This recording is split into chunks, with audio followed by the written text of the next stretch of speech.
Hello again, friends, and good day to you, and welcome to another edition of Jim Cornette's Drive-Thru right here, wherever it is that you find it each and every week, on your phone or your computer, perhaps in your car, perhaps it's on someone else's phone or computer, perhaps you're blasting it on the office stereo. You never know. You could do anything you want with Jim Cornette's Drive-Thru. Well, almost anything. There are certain things we don't want you to do, but without any further ado, the man who's going to tell you all the things to do and not to do, Mr. Jim Cornette. No shirt, no shoes, we still give you service. You don't have to dress to pull up to this drive-thru, ladies and gentlemen. You can have it flopping in the breeze, just hanging out, jacking it, whether you're in San Diego or anywhere else, because you can come as you are.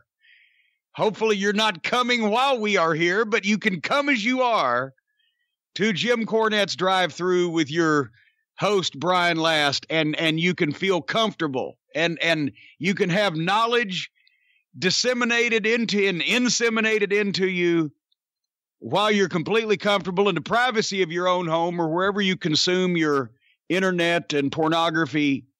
This could qualify as both.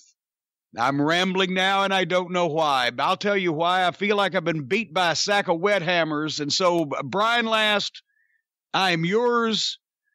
I'm a lump of clay that you and the listeners of the Cult of Cornette who write in and ask these questions, you guys can mold me like a malleable lump of clay. I am yours. I'm following you because I have no preconceived notions on what is going to be asked of me or how to do this program. I'm fatigued. I'm tired. The life of Jim Cornette is more hectic than ever as I become even a bigger and bigger global megastar while trying to enjoy my retirement and a little gardening.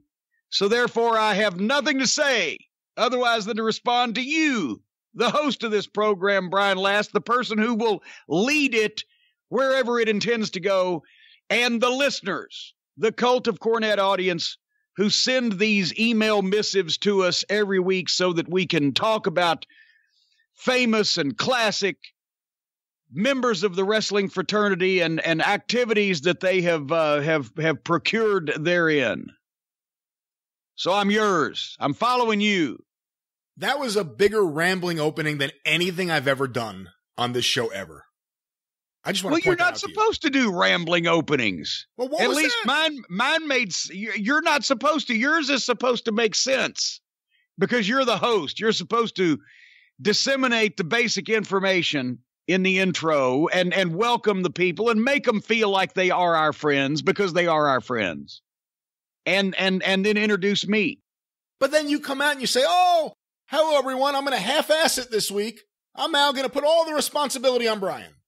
No, well, see, now I've struck a nerve here. You actually have to be good for once and actually have to pay attention. You're asking too much. And potentially peruse you have the prerogative of potentially perusing the questions. Wow.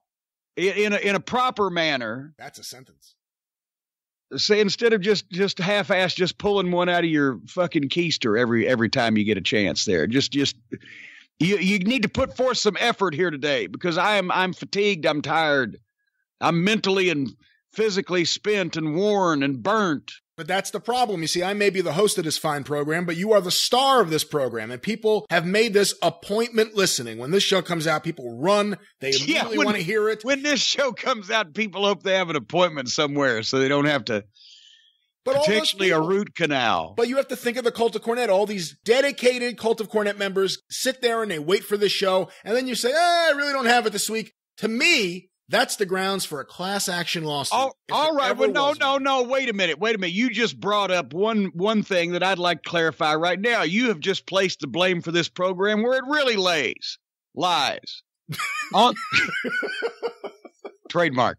On the listener. Because if these questions suck, then the program will suck. But if the questions are great, and if they inflame me and entice me into telling stories and regaling the folks with great wrestling lore of past days, if they're great questions, then it'll be a great program. So it's not your fault. It's not my fault. If the show sucks, it's their fault. And to be quite honest, once again, What are they going to do if the show sucks? Sue us? See what I did there? I got your back. Potentially, yes. Well, I know who they could call. What if we reverse it? What if you sue them? Well, and I know already who I could call. I'm on the phone with him constantly. Yeah. The law offices of Stephen P. New at newlawoffice.com. What's that number, Brian? 888-692-8084. And actually, I have it under good authority that Tracy Smothers is fixing to be hauled into circuit court somewhere in middle West Virginia over defaming and defacing and destroying and vandalizing the portrait that Stephen P. New's lovely daughter Rebecca did of Bobby Fulton when he hit him over the head with it in Madison last month.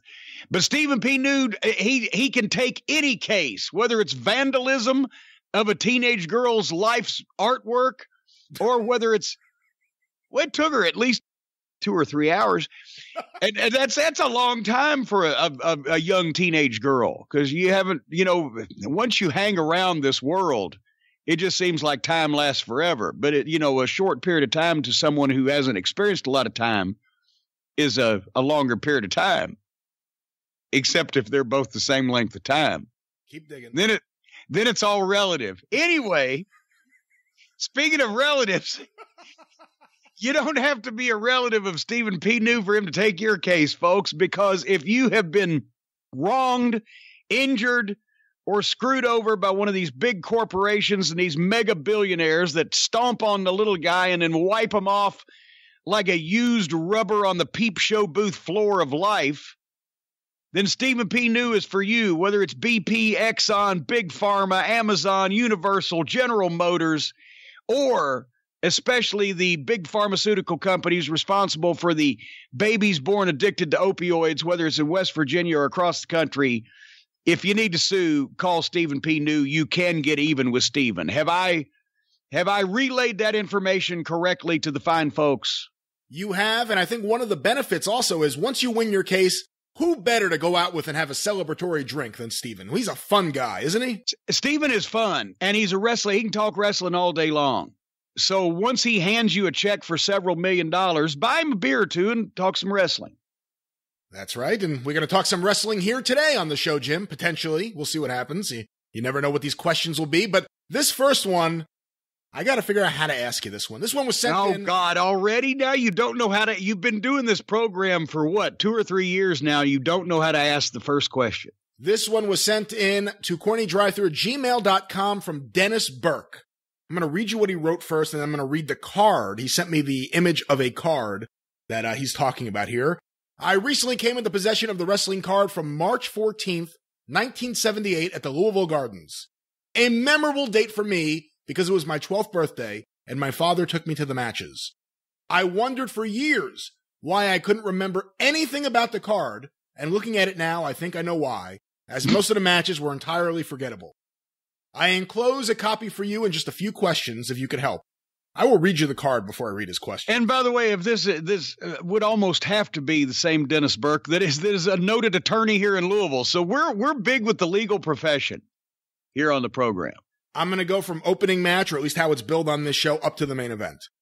In the opening match, it's the Inferno versus Kojak. In quotes, by the way. They did put quotes around Yes, Kojak. yes, there were quotes around Kojak. Roger Howell versus Mr. CG. Terry Sawyer versus, from Star Wars, Lord Darth Vader. Lumberjack Dupree versus Jim Starr. Sonny King and Norvell, doesn't say Austin, just Sonny King and Norvell versus Bill Dundee. His little sidekick. It's like Willie Tyler and Lester. Sonny King and Norvell, he's the little ventriloquist dummy. Versus Bill Dundee and Steve Kyle. Ron Slinker will be here to do a live karate demonstration.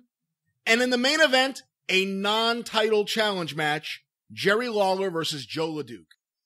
Oh, God. Here are his questions regarding this. It was a one-match card, ladies and gentlemen. I remember that. I was there ringside. Yes, go ahead. Question 1. Why no title match on the card at all, even for the tag teams? Was this a common phenomenon? Well, I thought his first question was going to be, who are all these fucking people?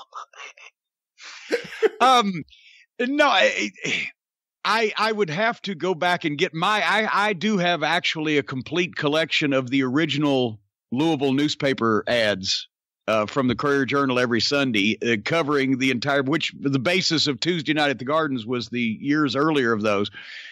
But I'd have to go back and look at what the progression was. But Lawler and Laduke were just starting their program. And I can't remember the specific reason why it wasn't for the Southern title otherwise than maybe it was just a grudge match. And then they were going to build into because they worked in singles and title matches and tags with Lawler and Dundee against Joe Laduke and Jean-Louis, who was Hangman Neil Guay. They did that into the summer. So why that specific match was a non-title match, I don't remember at the time. But to the second part of his question, typically, were there shows with no matches for a title at all, not even the tag titles? Oh, yeah, all the time. Well, I don't say all the time, especially in the mid to late 70s when Goldust transitioned and it became Jarrett had complete control of Louisville and the Memphis talent roster. There were periods of time where they just did personal issue matches that actually possibly drew more money than just having a title match on a card, or when they would go through when they did the program with the 8-man tags. That was the first 6-star match we talked to Meltzer about here on a program a while back. They went 4 or 5 weeks because all the guys that were in the title picture were tied up in the 8-man tags. It just depended. It was personal issues were often as important or more important than the title matches, just for the sake of. Whereas Nick Goldust would sometimes have a night of champions where he'd haul out every title belt he had in his office drawer, and the NWA U.S. Ladies title. Or the World 6-man title, or the Mid-Eastern heavyweight, whatever the fuck, and you'd never see half of them again. Jarrett went the other way. A lot of times, it was just a personal issue. Question 2. Who was Steve Kyle, and why is he teamed with Bill Dundee? I assume they were the baby faces in this match. Yeah, Steve Kyle was, for a period of time, he worked as Steve Lawler. In Alabama, and he had kind of the same haircut, and he tried to work like Jerry Lawler. But when he was used in Memphis or in the Tennessee area, generally he was Steve Kyle, and he did like for the fans of Smoky Mountain Wrestling who might remember Boo Bradley. Steve Kyle he had like the Mighty Igor fucking cut off white long john thigh length shorts. You know what I'm talking about? Help me out on this, Brian. How do you describe that? I think you just did. There's no better way to describe that. And he'd have the white, fucking wife beater, they call him, t-shirt, and people would bring him stuffed animals. He was Mighty Igor, except not Polish. He was a simple-minded young man who had incredible brute strength, and he really did. He was a strong motherfucker. He was like 5'10", maybe, and 260, and he was powerful, right? But he was an okay worker. The gimmick was a little cheesy even for back in those days. But as a mid-card babyface, and every once in a while they'd try to do something with him where the heels would fuck him up and get some kind of heat on him, and one of the top baby faces would have a tag match with him every once in a while. That was kind of the thing there. Do you have a favorite bootleg Jerry Lawler, either Steve the Brawler Lawler or Gary Lawler, who I believe was wrestling in Indiana? Yeah, well, actually, Steve Kyle probably did Lawler better than Lawler, because remember, this was at a time where Lawler had just been in Alabama, and I think they were even partners at one point, and because I actually showed Lawler a picture. I was showing him one of my photo albums one time, and there was a picture of Steve Kyle in the back working with somebody else that was still in the territory. He said, yeah, there's a guy I thought he was my brother. But anyway, is that all of Dennis's questions, or? Oh no. Okay. Question 3. Yes. Why was I subjected to a karate demonstration by somebody named Ron Slinker? What the fuck? Okay, as a matter of fact, let's just go up and down the card. Give me the card again from the first match, and I'm going to explain some of these things. I'm going to do some splaining here. In the opening match, it's the Inferno versus Kojak. I don't even remember who the Inferno was. It's probably in my notes, the notes that I have from that night. But it was obviously a masked, job guy against Lynn Kojak Shelley. Lynn Shelley was a French-Canadian wrestler from the Montreal area, and he had been used fairly well up there in the Montreal promotion, etc. But he ventures down south, and his gimmick was he was bald. And at the time, Kojak with Telly Savalas was one of the top cop shows on TV. For lack of, I don't know, to give him a gimmick, I guess. I don't know, because he had a French accent, and that was his calling card. He was bald. So the promoters named him Lynn Kojak Shelley. And he was a good worker and spent a little time in Tennessee and then went on his merry way.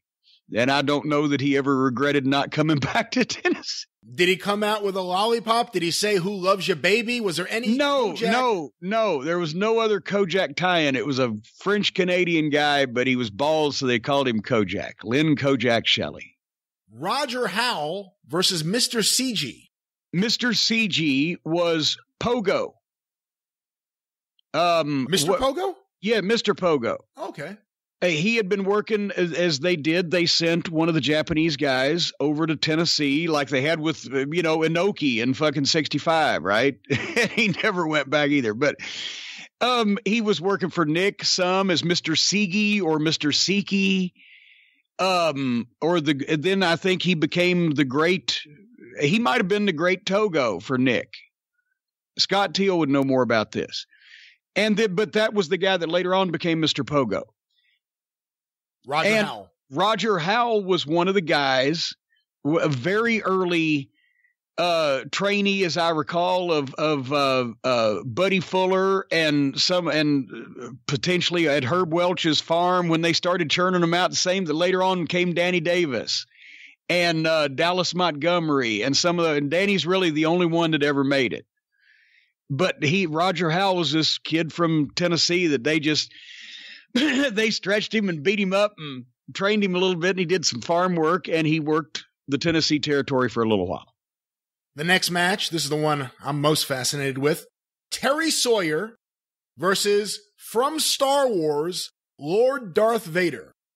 Terry Sawyer was if you go on YouTube, there's actually a match, I think, with him and Luthez from Memphis TV. Terry Sawyer was a shooter, and he was in incredible condition. It wasn't Buzz Sawyer.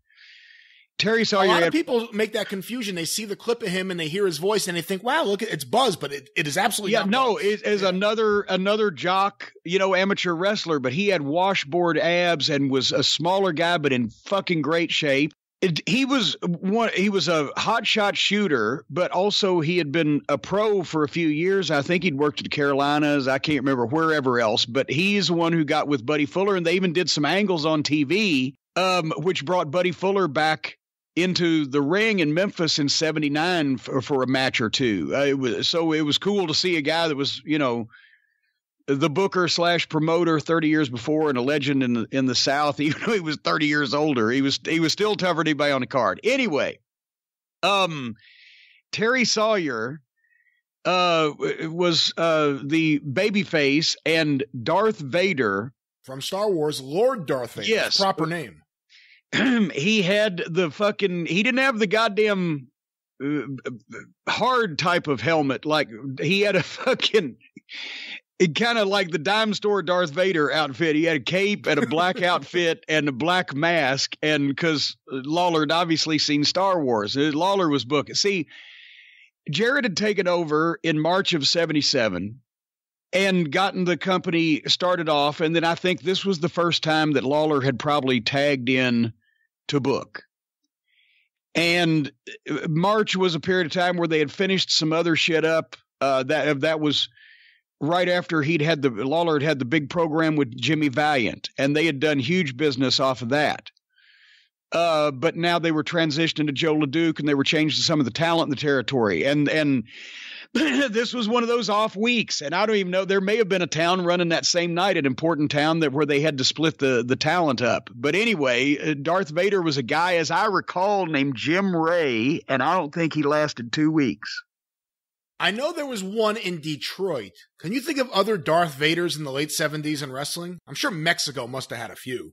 Oh, yeah, I would think so. But, I mean, it was under the radar back then.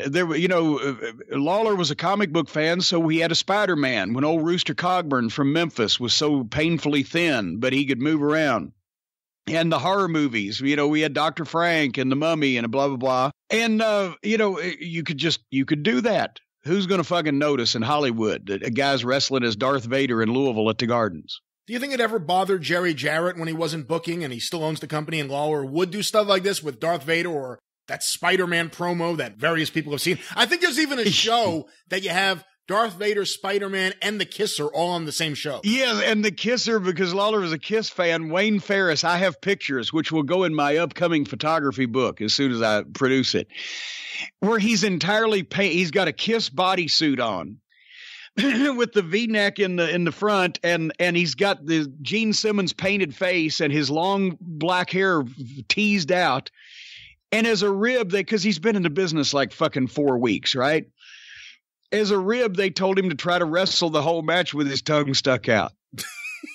And oh my God. And he comes and see, we just saw the Kisser, and I've listed in the newspaper ad, you had no frame of reference. Bob Moody, the ring announcer, is like, what is this going to be? Some fucking, I don't know if he said gay guy or if he said something else, but some gay guy's going to come out here and try to kiss me? What the fuck is going on? And then he comes out and he's Gene Simmons.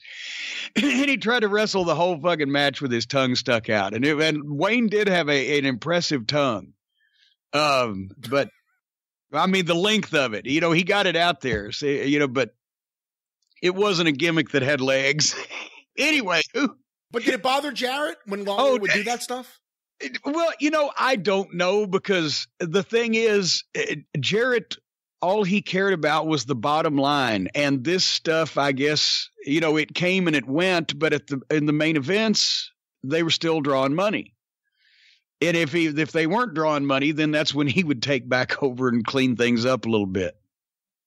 The next match, Lumberjack Dupree versus Jim Starr. Lumberjack Dupree was as a matter of fact, they had to have a show on the same night. You know what? Hold on one second. Let me see if my fucking headphones are. Yeah, I'll be back with you in just a moment. Hold on. There's a little bit of the behind the scenes work here on the Drive-Thru. Jim Cornette walking away from his desk, dropping something. It might have been his headphones.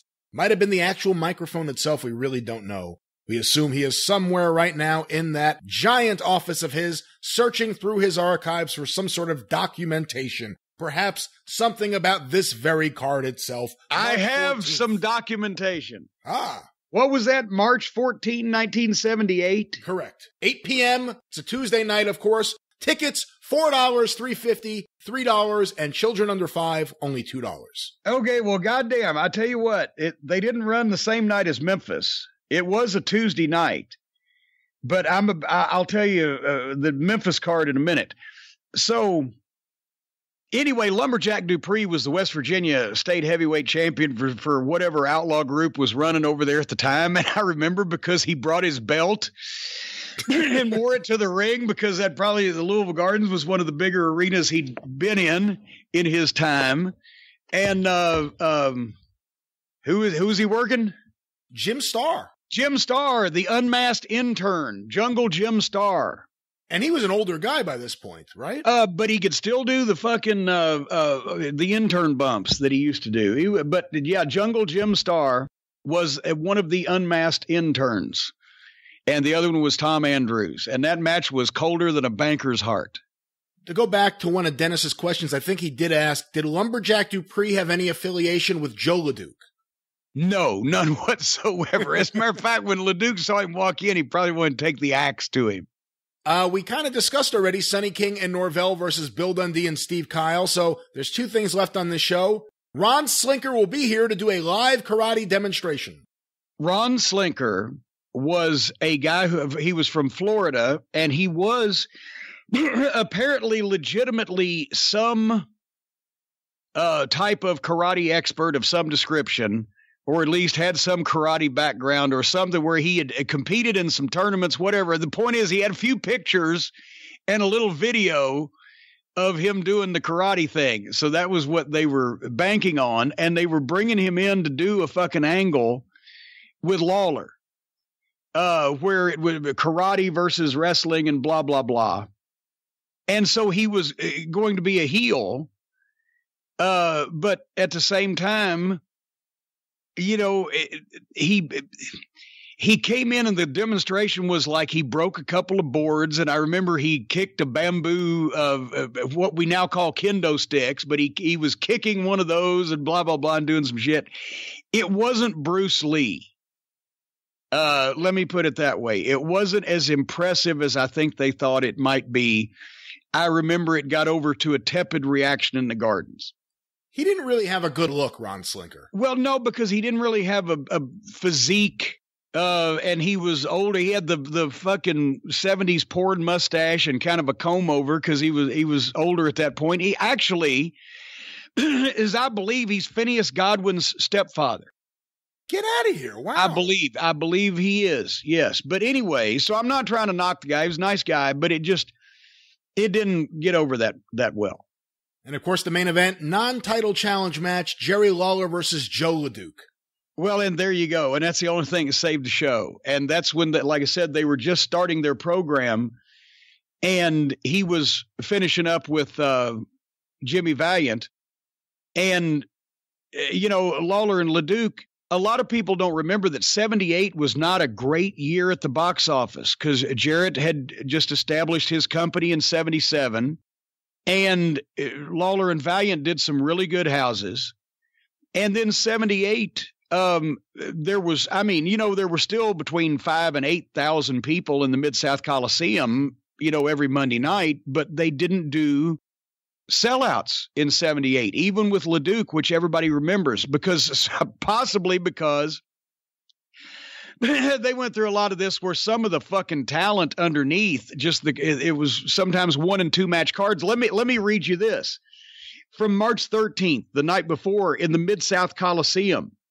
The card was Kojak versus Mr. Seagee, Lord Darth Vader versus Roger Howell, Jim Starr versus Terry Sawyer, Steve Kyle versus Steve Jackson.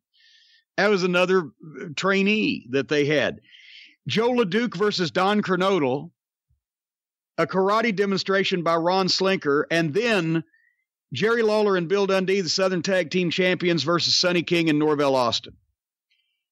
Now, that fucking card, I don't know what it drew, but the attendance wasn't reported in the newspaper. The following week, here was the advertised card. Al Costello, yes, the original, the Fabulous Kangaroo versus Terry Sawyer. Mr. Seekey versus Bearcat Brown. Bearcat Brown had been one of the biggest baby faces in Tennessee 6 years earlier, but not then. Kojak and Steve Kyle versus Jim Starr and Norvell Austin with Sonny King. Full contact karate exhibition. Ron Slinker versus Don Cox. Special challenge match, Jimmy Valiant versus Bill Dundee, and main event, Jerry Lawler with Steve Kyle versus Joe Laduke with Sonny King. That card drew 5,400 people. And it was basically a 2-match card, Valiant and Dundee, Lawler and Laduke. But then, you know, sometimes they went through periods where the underneath talent was gaga, but the main events were what carried it, in some cases, Memphis, even more than the towns in the rest of the territory. But on March 27th, Al Costello versus Kojak, Steve Kyle and Terry Sawyer versus Jim Starr and Mr. Seekey, Tommy Gilbert versus Ron Slinker, Joe Laduke versus Plowboy Frazier, Sonny King and Norvell Austin versus Bill Dundee and Rocky Johnson, and Jerry Lawler versus Jimmy Valiant for the Southern title. That drew 8,125 people. So yeah, there was questionable, but now let's not give the people a bad impression of all of 1978. Let's go later on in the year, because while the March is a so-so month also, and obviously with those cards, listen to, hold on, let me find the good one. Okay. July 10th, Pork Chop Cash versus Steve Brody. Steve Kyle versus Mike Hendricks. The Bounty Hunter, David Novak, versus Tommy Gilbert. Robert Gibson and Jackie Welch versus Frankie Lane and Mike Boyette. Jimmy Valiant versus Hans Schroeder. Don Carson and the Red Shadow, who at the time, apparently, according to this newspaper article, were the AWA World Tag Team Champions. Because Jarrett had just joined the AWA, right? They defended against Bill Dundee and Tommy Rich. Dick the Bruiser defended the WWA title against Jean-Louis. And Jerry Lawler defended the Southern title against Sonny King in a revenge match that drew 9,867 people. And because the summertime would get hot in the Memphis territory, so that's when Jarrett or whoever the booker was knew to start bringing in more talent, because the cards would bear the cost. So sometimes it was a self-fulfilling prophecy. Business was down in some points of time in the seasons where you didn't want to load your cards up with people you had to pay because business was going to be down. But then in the summertime, things got hot. But, while they didn't do sellouts in 78, they still did, major fucking crowds over the summer, especially for the August 21st was the first match between Lawler and Bockwinkel for the AWA World Title. And Heenan came down for that. And Gagne and Brunzell worked with Lane and Boyette. Vern Gagne worked with Eddie Sullivan. Nelson Royal, the NWA World Junior Heavyweight Champion, against Jackie Welch. Dick the Bruiser was on the card. Both the Valiant brothers. So, and that, the attendance was not reported, but I was there, and I would say it was probably about 8,000, 8,500. So anyway. To go back to Bearcat Brown, because he plays a very interesting role in history, him and Len Rossi, of course, the first integrated tag team in the South. And that was a big deal. And you don't hear him talked about very much. When I think about him and Rossi, I usually think about the other end of the territory, Nashville, Alabama, Chattanooga. Was he over in the Memphis, Louisville end? Well, at first he was over in Louisville. Because in the early years, and I mean, he was over in Memphis too.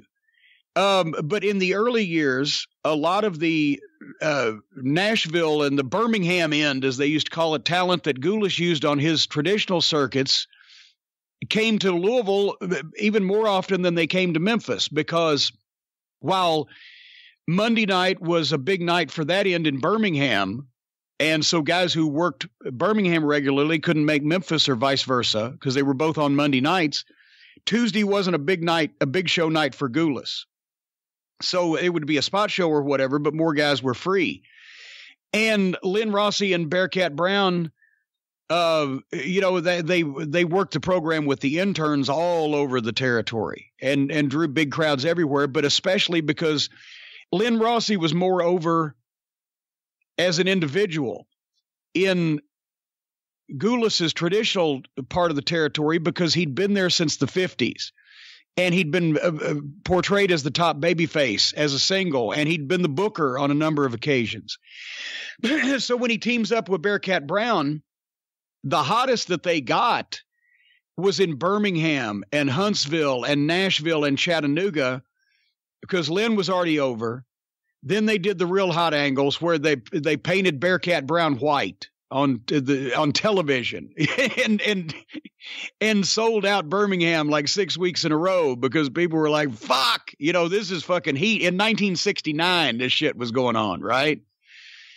So Louisville got a lot of Len Rossi and Bearcat Brown. Memphis, not as much. Of course, wait a minute, we can go back to the book on Memphis history by Mark James, which is indispensable.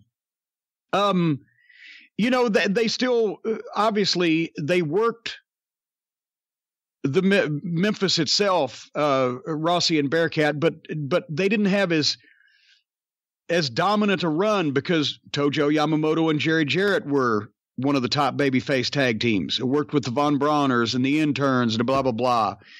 And obviously, Jarrett was going to get himself and a guy that he was, you know, depending on. He was, and then the Fargos. The Fargos were just as big in Memphis as they were in the Nashville end, and they made Memphis a lot more. So it just depended. But there was a lot of mixing of talent in those days. Plus, in terms of the dynamics, Len Rossi may not have gotten along the greatest with Jerry Jarrett when he was booking, and of course with Jackie Fargo. Well, and that's the thing, yeah, with Fargo. And whereas, well, Fargo was the man everywhere, but Fargo was never the booker. Len Rossi had been top babyface. He never got over Jackie Fargo, but he also became booker. So there was obviously going to be tension. And with Jarrett being the new kid and doing a better job with his budding business than Nick was with the one he'd had for 20 years, you know, there's probably going to be some tension because Len Rossi, when he was the king of Birmingham, when you made more money going to Birmingham on a Monday night than you made going to Memphis when they were at the Ellis Auditorium. And all of a sudden, a few years later, Jerry Jarrett has taken over Memphis and they've gone to the Mid-South Coliseum. And now the guys on top in Memphis, the building is twice as big and they're doing twice as good. So the guys being used in Memphis are making more money than the guys in Birmingham. And that affected Len Rossi, I'm sure, also. Our next question, Jim, was sent in via email to CornyDriveThru@gmail.com from Johnny Sousa. Could this be the early name, sort of like Johnny Williams did the music for Lost in Space before John Williams did all those big movie scores? Could it be that Johnny Sousa will grow up to become John Philip Sousa? I was thinking this may be the son of Silvano Sousa. That's possible also. I recently saw a photo of you in your home showing off your wrestling collection when I couldn't help but notice a box of Bootios off to the side. Why do you have them? Were you secretly a fan of the New Day and their products? Actually, somebody came up to me at one of these fan fests or conventions and gave it to me as a gift. And I was like, what the fuck? Because I was not aware of the New Day's.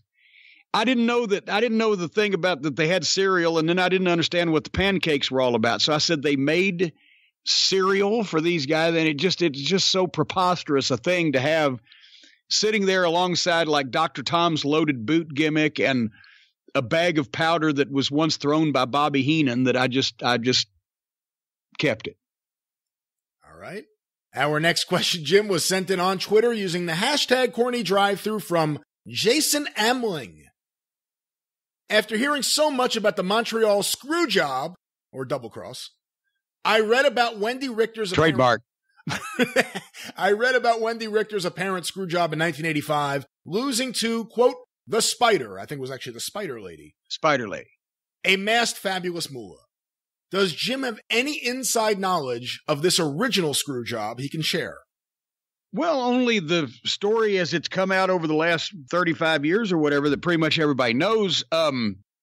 They wanted Wendy Richter to sign a new contract. I assume a new one. I would imagine she had been under contract before then. Is that your understanding?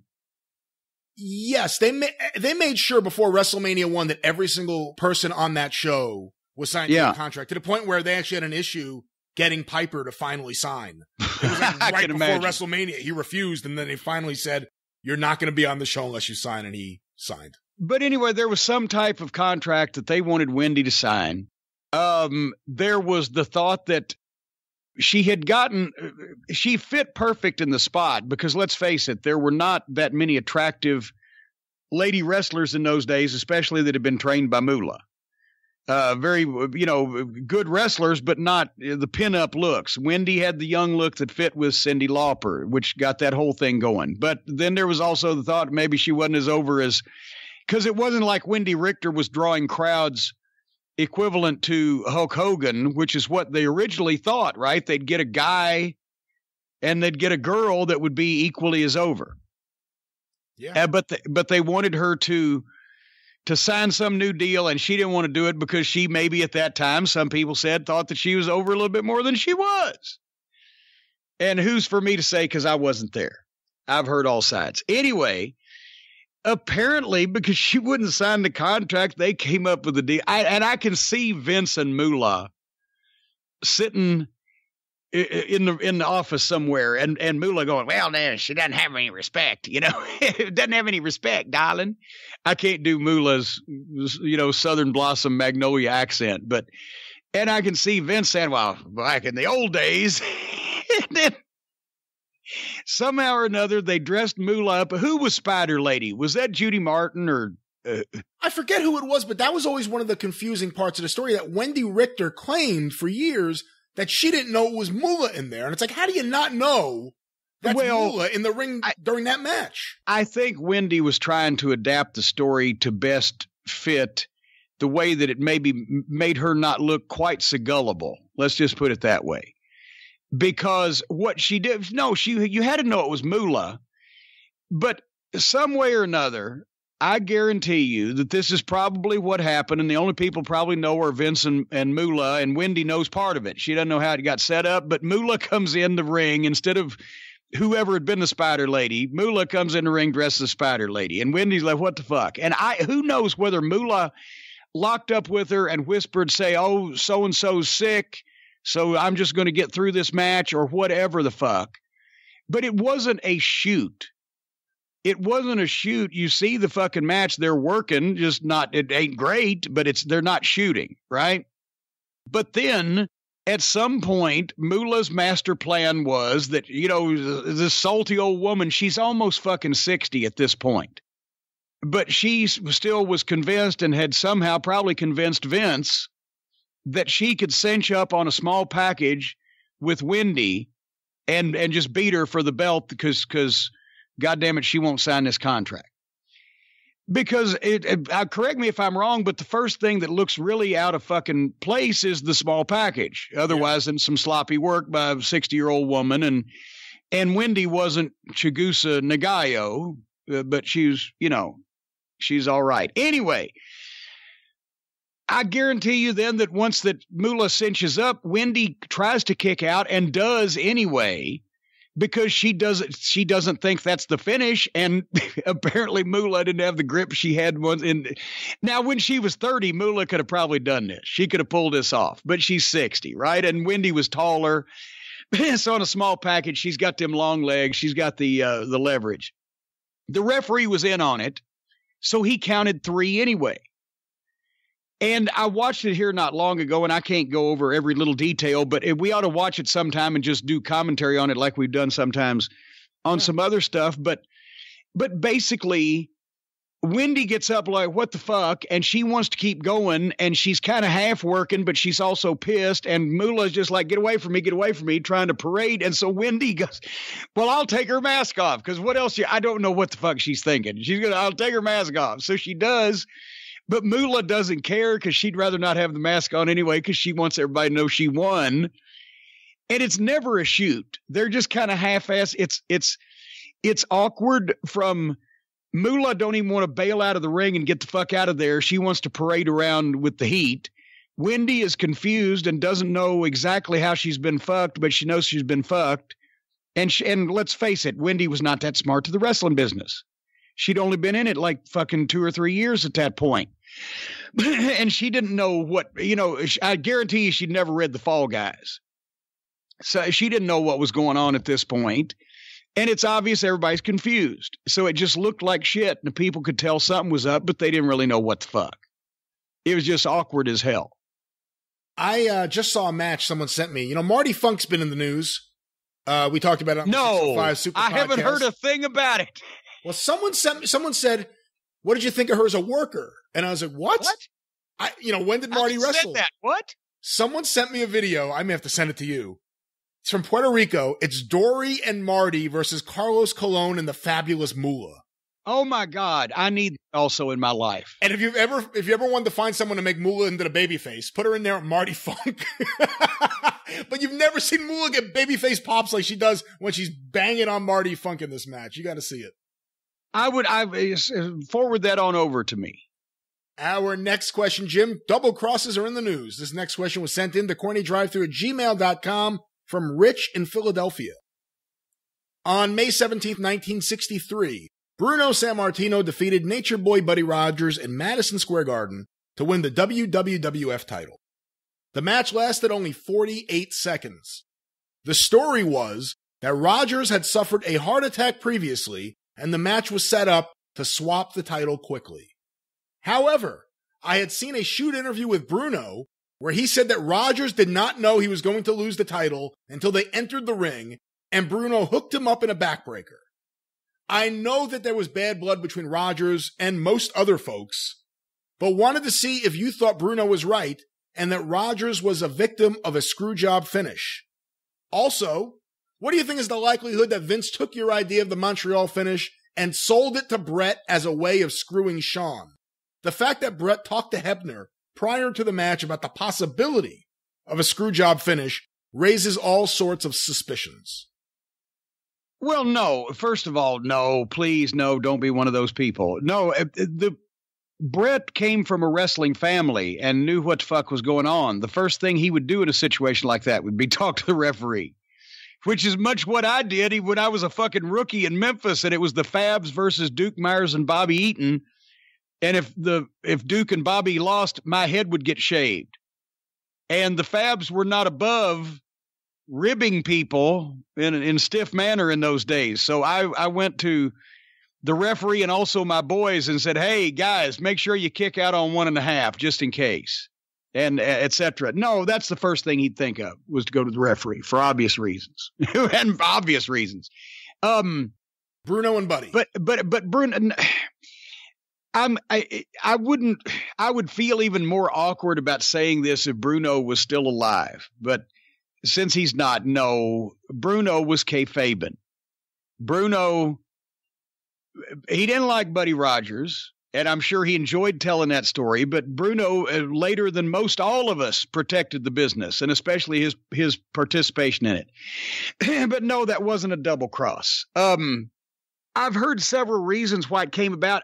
Almost everybody agrees that Rogers had heart trouble, whether it was a heart attack or just heart trouble, because suddenly, in the middle of 1963, the guy that had been the #1 box office attraction in the business in 1961 and 1962 drops out of wrestling, not injured, and is gone for it makes a couple of appearances after he initially supposedly has the heart trouble, and then is gone for 3 years till he comes back for the Sheik in Detroit. Yeah, all of a sudden he pops up in Detroit of all places. Yeah.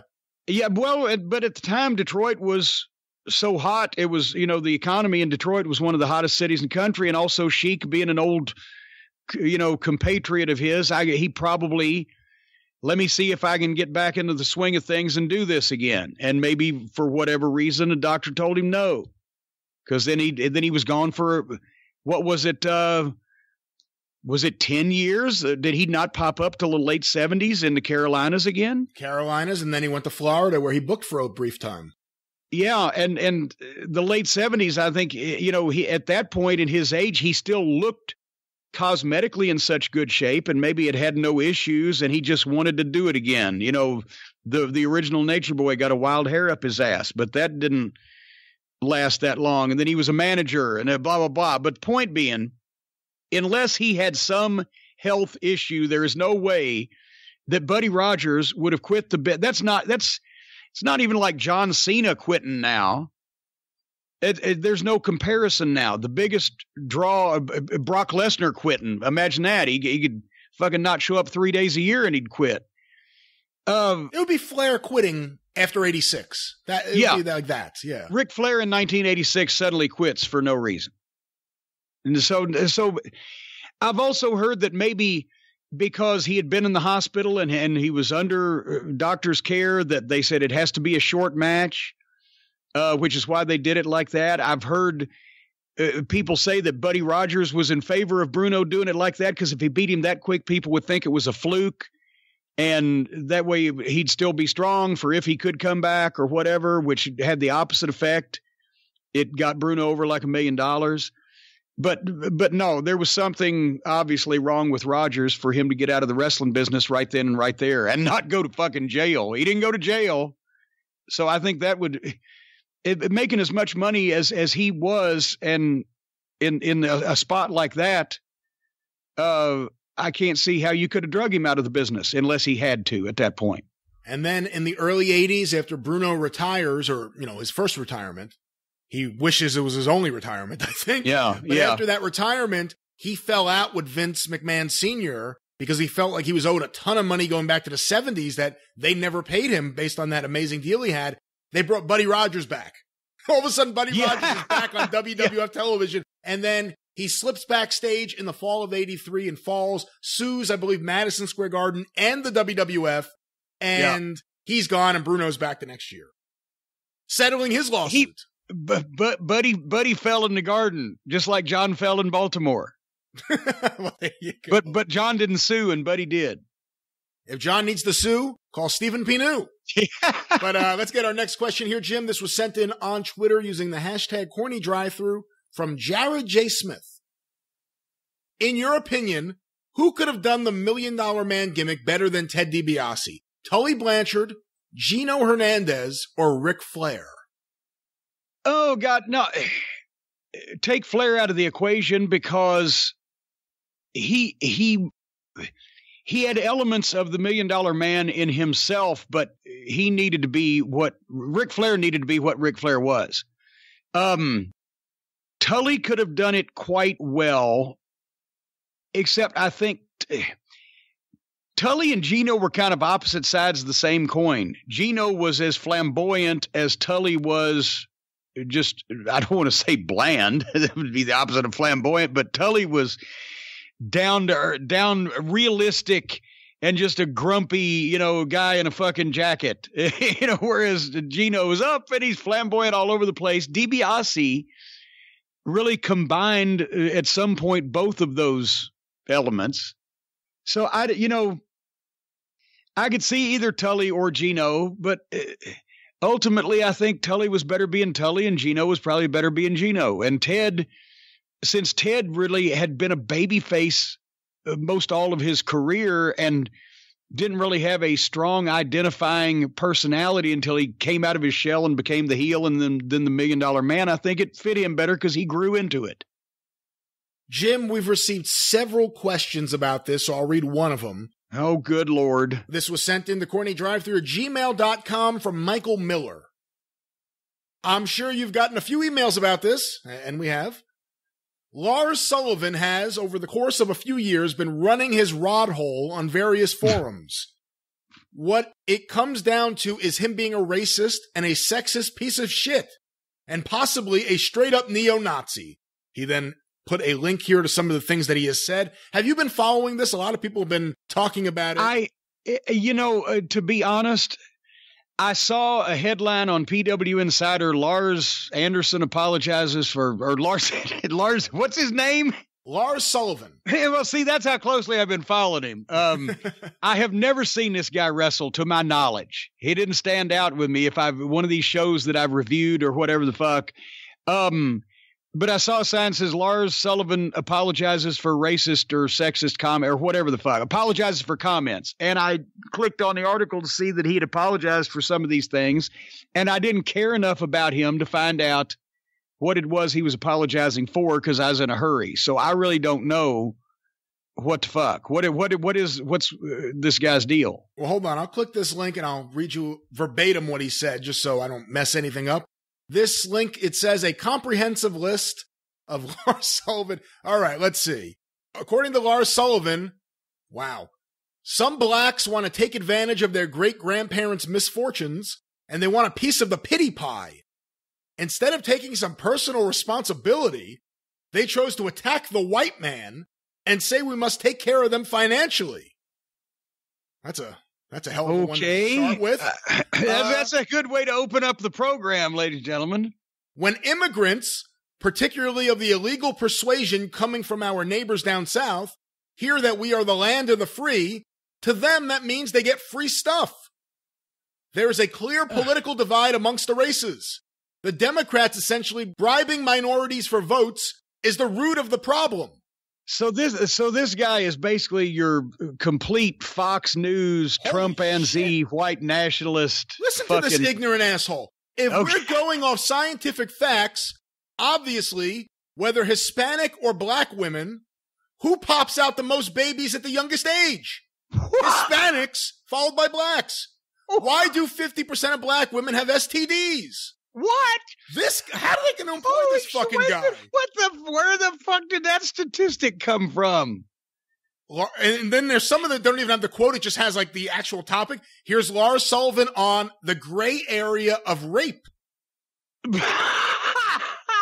Holy shit, this fucking... Some blacks want to take...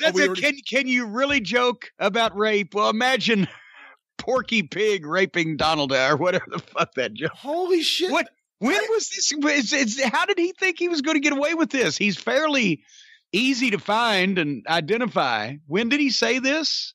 Hold on. Let me go back to the top of this. This information was compiled. I'm only posting it. I guess it was a few years back. It doesn't have the exact year, but I'm going to assume it was around 5 years or so back based on what I'm seeing here. How old is this fucking clown? I don't know that. And then I mean, was he like a teenager or like, know? I don't think this is a bodybuilding forum that he made these comments on. So he was a grown adult person of legal age to at least drive a fucking car when he said this shit. Yeah. And boy, this person really compiled a whole bunch of shit. I mean, there is just a ton of shit here. The masked compiler. Here's one from him. According to Lars Sullivan, I would disagree if you take race in account, not to be a racist, but it seems like white people are more willing to take responsibility of their own lives than blacks and Hispanics, who are all for government handouts. Now, how do you work with this guy? If you're an African-American or Hispanic or any sort of minority on that roster. Or a Democrat or just anybody with a half a fucking sense. Yeah. Or a decent human being. How do you work with this guy? Stiffly, I imagine. And boy, geez, and that's just the abhorrent, ignorant shit. There's a bunch of shit about wrestling that could get him in trouble with them. Here he says Vince McMahon... Oh, please, tell me more. Well, I'll just read you the actual headlines instead of the full quotes. Lars Sullivan says Vince was a cokehead. Lars Sullivan says the McMahons don't care about the Mexicans politically, but that they will exploit any race to make money. Lars Sullivan laughed at Canyon committing suicide. What? Lars Sullivan says... No, wait. Click on that. Let's see what this fucking asshole has, because then now I'm getting pissed now. Okay, hold on. Because I like Canyon. He posted... Apparently his name on this forum was El Perfecto. And El Perfecto posted a John Cena interview. I don't know where it's from, but his comment under it was, Cena on Canyon starting at 9:13. Quote, he wasn't any good. And then Lars's commentary is, no wonder he committed suicide. Laugh out loud. Oh, boy. So he's laughing about Canyon. Canyon, who, by the way, everything I've ever heard about the guy, going back to growing up in the 90s in New York, people that were around him in the indie scene, a good guy. Everyone liked him. Oh, yeah. Yeah. On Meltzer and, quote, Chinese wrestling? Canyon was the reason I found James Mitchell, working in a furniture store in Greenville, South Carolina, because I booked Canyon for Smoky Mountain TV, and he brought the manager up with him. Free trans. Anyway, go ahead. Lars Sullivan says Alberto Del Rio only got pushed because he is Mexican. Lars Sullivan calls the NAACP clowns. Lars Sullivan says Scott Hall is going to OD. Oh, my God. Lars Sullivan says he's against Middle East tourism because they worship terrorists. Lars Sullivan says the media is too easy on, quote, you people, i.e. the Middle Easterners. Lars Sullivan about how mentioning the smell of a woman is gay. Wait, what? No, what? Let me click on that one because I don't even understand. Yeah, click on that one because I don't... If you're smelling women, how would that make you gay if you're a man? I don't know. He's so confused. Every time I hear a man say that pussy smells like, and there's 4 stars there, so maybe shit, I don't know. I cringe because I automatically assume they're a closeted homosexual repressing their true intuitions. So he's taken up for the people who like who like the smell of pussy. Again, but it depends on which pussy. I mean, you can. They've got products for that, but you can't get around it. And I you know what? As a matter of fact, underneath of our balls sometimes gets a little fucking ripe. Here's Lars Sullivan. This is, by the way, Jim, you wanted to know when? This is from August 25th, 2012 at 11:33 p.m. What the fuck? Okay. How long has this guy been working for the WWF? I don't know. Not that long, but. How much longer will he be working for the WWF? That's the question. Just a thought, according to Lars Sullivan. And the thought is that there's a gray area when it comes to sexual intercourse and rape. There's 100% complete consensual sex when a woman will rip off her clothes and jump on you. Then there's levels that don't quite reach 100% consent. Most women like a man to take control. At what point is it too much control? I'm not insinuating that the politician who spewed the nonsense about women controlling when they get pregnant by switching it off on their brain is right. He's a complete moron. But the fact is there's a gray area when it comes to the definition of rape. No, there isn't, and fuck you.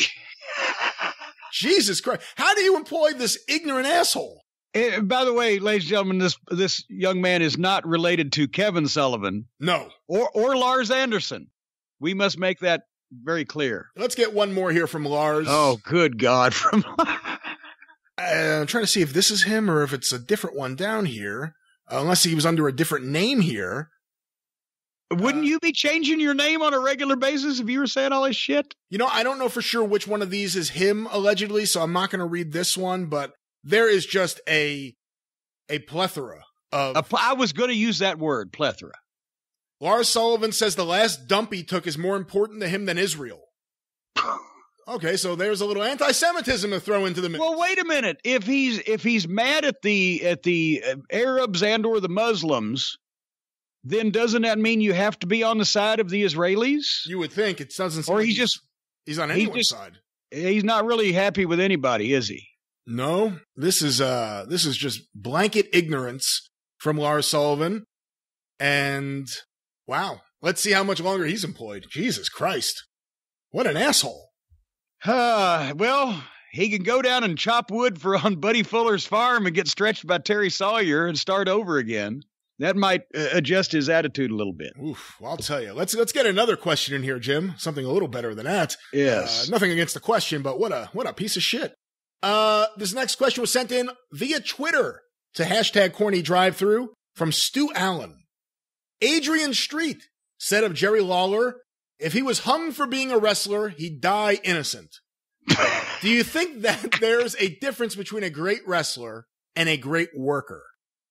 Yes, that is the exact answer to the question. Because Adrian, despite obviously the gimmick and what people, especially by the time Adrian got to the United States, he was already in his early to mid 40s. So he was experienced with World of Sport style wrestling, and he'd wrestled around the world, and he'd been involved for years, but he had never worked anything like the Tennessee style, which is why that his matches with Dundee were fantastic, because Bill Dundee could not only wrestle. Dundee had great matches with Nelson Royal where they do a pro style high spot hip lock takeovers, boom, boom, boom, hard grinding high spot wrestling. And it was great. But Dundee could also wrestle because he had worked Australia and he, had been exposed to that style before. So he could have great matches with Adrian, whereas Adrian and Lawler were as far apart stylistically, I think, as you could possibly be. Because that's the thing about Jerry Lawler, it was an all-time great at the pro wrestling style, especially the style that the Memphis territory used. But if you asked him to wrestle, he was limited. Whereas if Adrian, not doing the exotic Adrian gimmick, was asked to wrestle, he could tie you up in so many fucking knots that you would never figure out how to get started untying them. He was a wrestler. So it was the complete different ends of the spectrum. And every time they got in the ring, it just looked awkward. Our next question, Jim, was sent in on Twitter using the hashtag CornyDriveThru from Zach Brown. What was supposed to be the end result of the Goldust and Brian Pillman feud before Pillman unfortunately passed away prior to Bad Blood 1997? Oh, God. I mean, I don't know what the end result would have been necessarily because we hadn't even got there yet. The whole thing where it was actually the old valet feuds of the 80s because, they left me alone a little bit with this one also because they knew I liked working with Brian and Dustin and Terry. But Brian had won Marlena away from Goldust. And remember, had started dressing her up in the kind of goth / slut stuff. And I mean, she looked so hot and you can only imagine what this maniac is doing or whatever. But then it was going to be revealed that fucking when push came to shove, Marlena had fallen in love with her captor and was going to turn on Goldust. And fucking when the time came for her to finally go back, she wouldn't want to. And then blah, blah, blah. We were going to do some more shit. And I mean, I can't remember now 20-something years later exactly what all we had talked about, but it was going to continue for a while, obviously, because they were kind of right in the middle of it, when he died. So I don't know exactly where. I don't know if there ever was an end result necessarily, because we were just kind of seeing how it went. And when Terry took it and ran with it, that, she was doing her own makeup that supposedly Brian was exerting his influence on her and making her dress and look and act the way he wanted to. She was creating that look where it was like she had been brainwashed and become a porn star all at the same time. And it was fucking good. It was, we could have done a lot of shit with that. Our next question was sent in on Twitter using the hashtag CornyDriveThru from Sean Wolford. And Sean sent a link to a match from January 7th, 1990, WCW main event Ric Flair versus Bobby Eaton. What's the story about this match? I'm assuming a house show, but Flair doesn't have a robe. Was it a late ad? Oh, God, no, it was, the match was supposed to happen. I can't remember why Flair doesn't have it. The airline may have lost his fucking bag. I don't know, but I know that we recorded that in Peoria, Illinois. And it could have been one of those deals where it's like a goddamn 4-hour television taping in one of the last matches, and Flair just said, fuck it. I don't know. So I don't know about the robe controversy.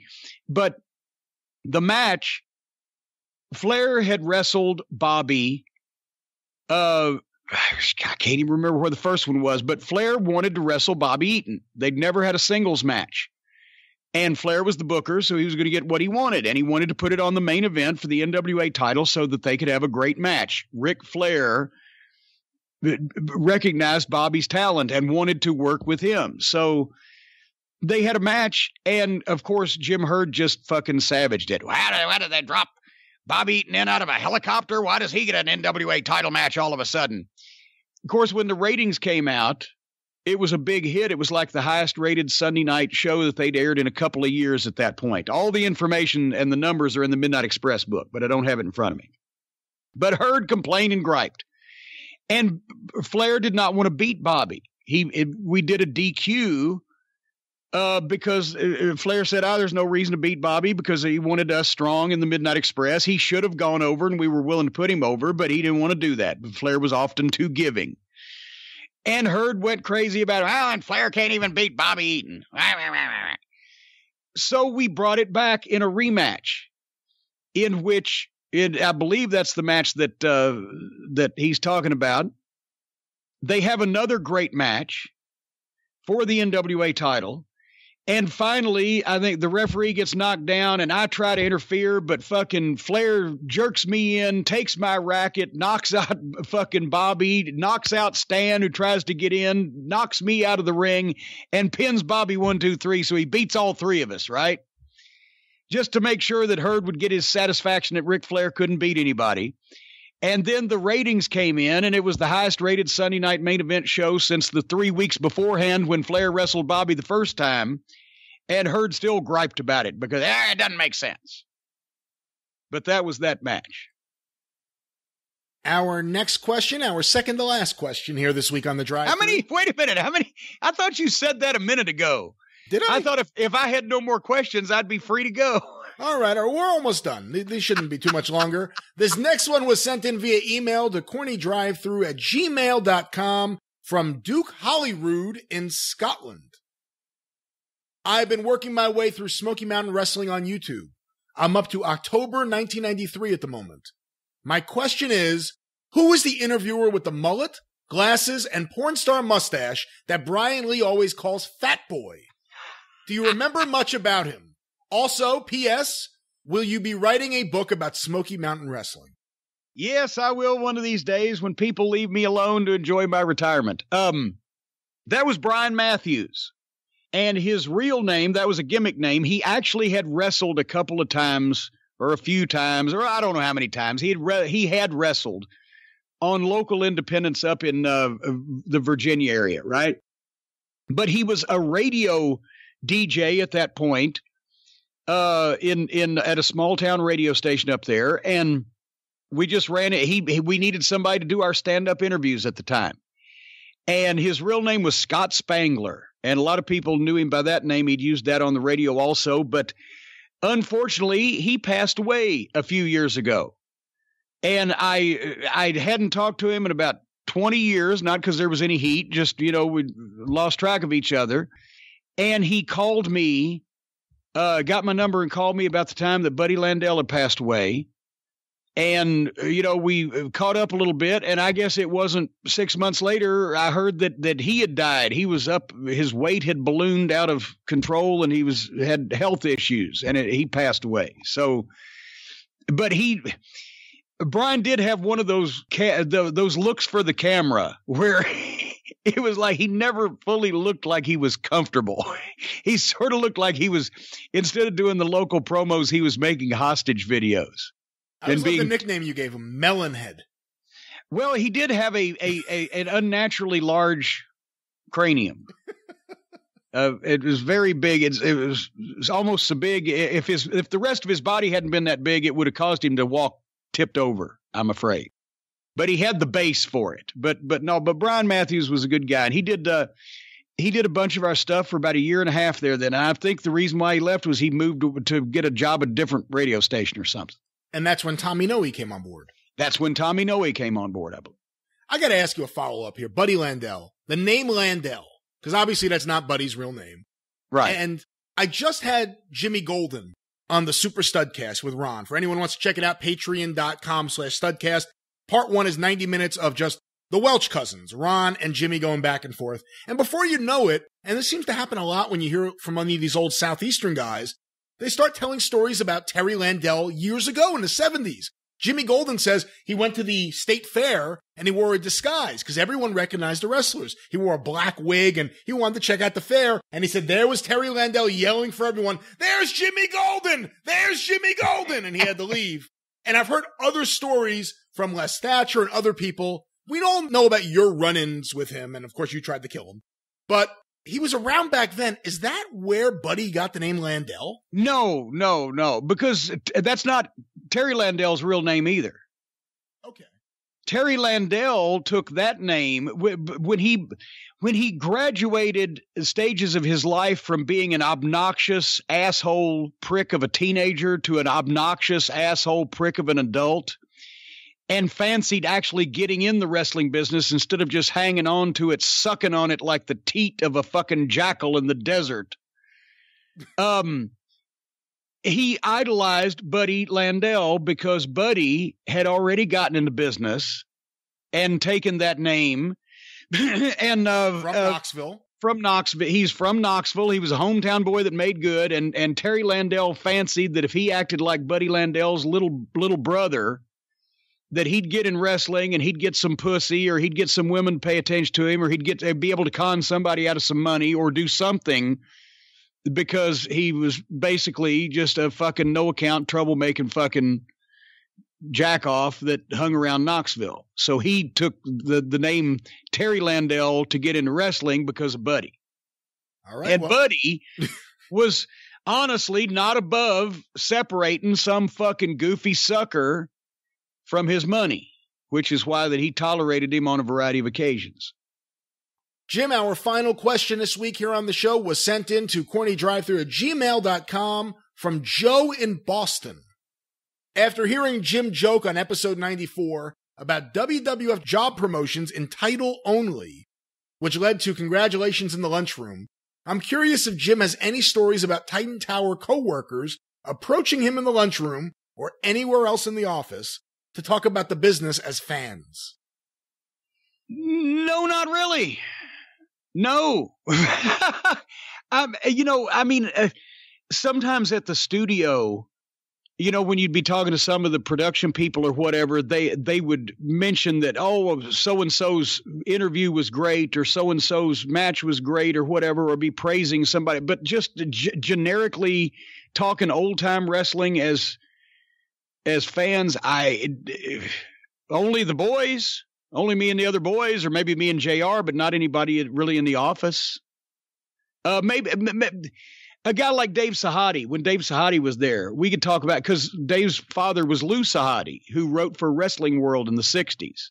So that kind of, maybe that would be the exception. But anyway, otherwise than that, no, except for old Chris Goff, Big Country, who was an intern up there and later on ran Metro Pro Wrestling in Kansas City.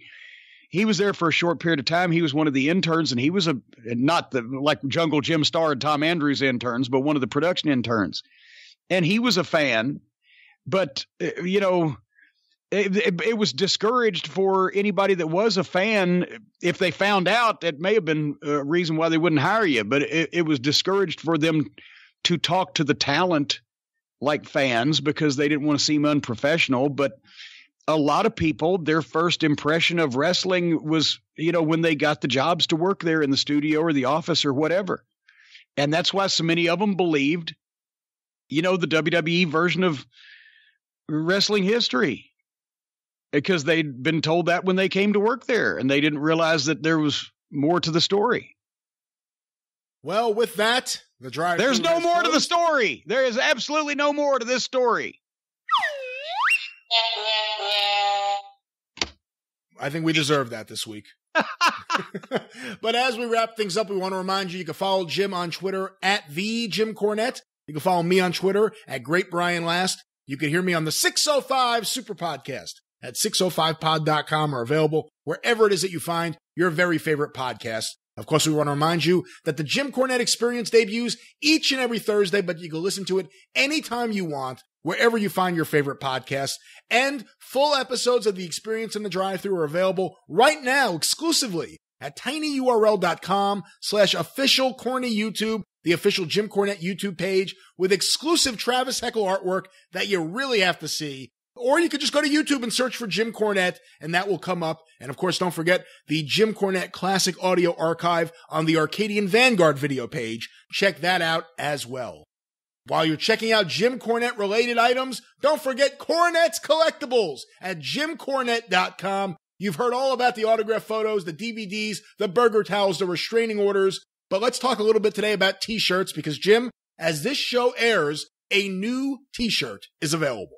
The new Hate is a Hell of a Motivator t-shirt. Folks, go to JimCornette.com, click on collectibles in the t-shirt section. It's going to be shining bright right there. You're going to see what it looks like, and you're going to just slap yourself. It's so good.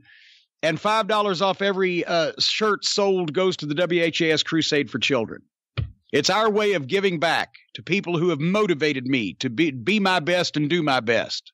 Once again, JimCornette.com. We also want to mention our fine sponsor, the law offices of Stephen P. New, 888-692-8084. Get even with Stephen. But until next time on The Experience, and next week right here on the Drive-Thru, for Jim Cornette, I'm the Great Brian Last. Tally-ho!